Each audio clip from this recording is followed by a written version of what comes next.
There was no place I went on earth where the people there pointed fingers at me and say, your people did this to me. Never. My grandfather named me Zanu.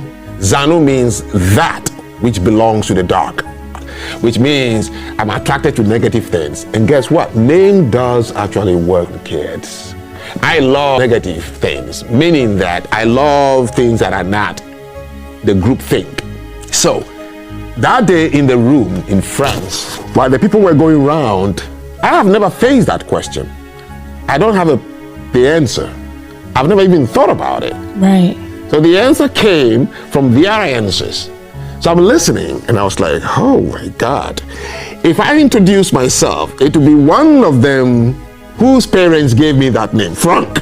I'm a black man from Africa. Here I am hanging with a French name, right? So I will use their grandfathers gave me that name. What is my official language? It's either French or English. They gave it to me. My mode of dressing, they gave it to me. The curriculums that raised me to even be able to be in that room, they gave it to me.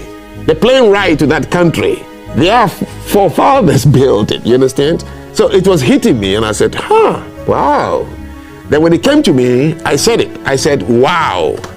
I have never thought about it. But this is the first time I will say to you, by listening to people, the burden with which they live their lives and grow.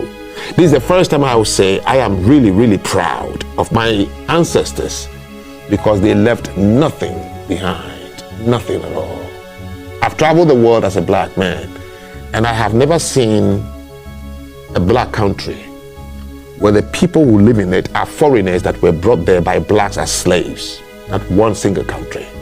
Yet the black race has more countries on earth than any other country. 54 are on the continent, 13 black countries in the Caribbean, so 68 black countries. There's not a single black country where slaves were bought from outside by black people. I've traveled the world, not a single country in the world colonized by a black country.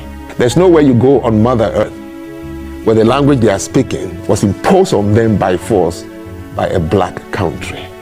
I've traveled the world and I have never seen a religion that is imposed upon anybody anywhere in this world by a black country. There are 68 black countries in the world, the largest continent by number of countries. Not a single one of them has a nuclear weapon of mass destruction. Black countries across the world, none of them is responsible for what we call the military complex, where we are manufacturing dirty bombs and sending things into the water to pollute people. I've traveled the world and I'm yet to see one product that was forced to be sold in another country by a black